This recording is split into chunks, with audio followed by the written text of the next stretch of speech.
সিঙ্গাপুরের ম্যাচকে কেন্দ্র করে বাংলাদেশ ফুটবলের গণজোয়ার বয়ে যাচ্ছে ফুটবল পাড়ায়। চলছে নানান আলোচনা আর বিশ্লেষণ। এরই মধ্যে খুশির খবর হচ্ছে, বাংলাদেশ ফুটবলে যাকে নিয়ে মাতামাতি হয়েছিল বেশ কিছুদিন আগে, সেই ফাহমিদুল এখন বাংলাদেশে। ভারত ম্যাচের পূর্বে কোচ হাবিয়ের কাবরেরা সুদূর ইতালি থেকে ফাহমিদুলকে ডেকে এনেছিলেন ভারতের শিলংয়ে প্রস্তুতি ম্যাচের জন্য। সেখানে ভালো করলেও নানান সমীকরণ আর বয়সের অজুহাত কিংবা শৃঙ্খলা ভঙ্গের দায় দেখিয়ে ফাহমিদুলকে ফিরিয়ে দেয়া হয়েছিল ইতালিতে। এরপরই জনরোষের সামনে পড়তে হয় বাংলাদেশ ফুটবল ফেডারেশন এবং কোচ হাবিয়ের কাবরেরাকে। কেন তাকে ইতালিতে ফেরত পাঠানো হলো, এ নিয়ে সামাজিক যোগাযোগ মাধ্যম তো বটেই, সশরীরে আন্দোলন করেছিল বাংলাদেশি কিছু ফুটবল সমর্থকরা। শেষ পর্যন্ত আন্দোলনের রেশ এতটাই ছিল যে খোদ বাফুফের প্রেসিডেন্ট নিজে তাদের সাথে কথা বলতে হয়েছে এবং সেখানে ভক্তদের আশ্বস্ত করেছিলেন ঘরের মাঠে ফাহমিদুল সিঙ্গাপুরের বিপক্ষে ফিরবে এবং কোচ কাবরেরার কাছে জানতে চেয়েছিল কেন ফাহমিদুল বাদ পড়েছিল। শেষ পর্যন্ত কোচ এবং বোর্ড উভয় পক্ষ সম্মতি দিয়েছিল ফাহমিদুল ফিরবে। অবশেষে সেই মহেন্দ্রক্ষণকে সঙ্গী করে বাংলাদেশ এয়ারপোর্টে পা রাখলেন এই ফুটবলার। ভক্তদের উচ্ছ্বাস সেখানেও দেখা গেছে। ভক্তরা স্লোগান দিচ্ছিল, ওয়েলকাম ব্যাক ফাহমিদুল।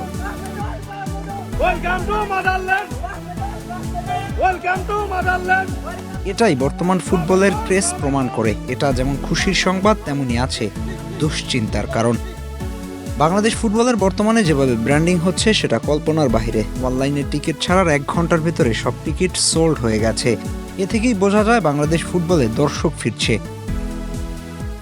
তবে কি ফাহমিদুল সেই বিজ্ঞাপনের অংশ হবেন? সমর্থকদের মনে এখনো যে ভয় কাটেনি। তাদের ভাবনার জায়গা হচ্ছে ফাহমিদুলকে বেঞ্চে বসিয়ে রাখা হয় কিনা, শুধুমাত্র প্রচার প্রসার বা ব্র্যান্ডিংয়ের জন্যই তাকে বাংলাদেশে আনা হয়েছে কিনা এমন ধারণা করছে কিছু সমর্থকরা। তবে সে যাই হোক, সেটা সময় বলে দিবে। আপাতত ফাহমিদুল বাংলাদেশে ফিরছে, এটা বাংলাদেশ ফুটবলের জন্য ভালো দিক। তবে স্কোয়াডে যদি সুযোগ আসে, তবে ফাহমিদুলকে দিতে হবে পরীক্ষা, শুধুমাত্র তার নিজেকে প্রমাণ করার জন্য নয়, বরং বাংলাদেশি সেই দর্শক সমর্থকদেরকে কৃতজ্ঞতা জানানোর জন্য যে তারা সঠিক ছিল, তার পক্ষে আন্দোলন করে তারা ভুল করেনি, বরং বাংলাদেশ ফুটবলকে আমার অনেক কিছু দেয়ার আছে। বাংলাদেশ ফুটবলের বর্তমানে সমস্যার জায়গা হচ্ছে ফিনিশিং ব্যর্থতা ভারত ম্যাচে স্পষ্ট লক্ষ্য করা গেছে। সেই জায়গায় ফাহমিদুলকে চাইলে বাজিয়ে দেখতে পারে কোচ। দেখা যাক শেষ পর্যন্ত স্কোয়াডে জায়গা হয় কিনা, নাকি শুধুমাত্র বিজ্ঞাপনের অংশ হয়েই থেকে যায়। আহমেদ হাসনাইন খান, টিম স্পোর্টস।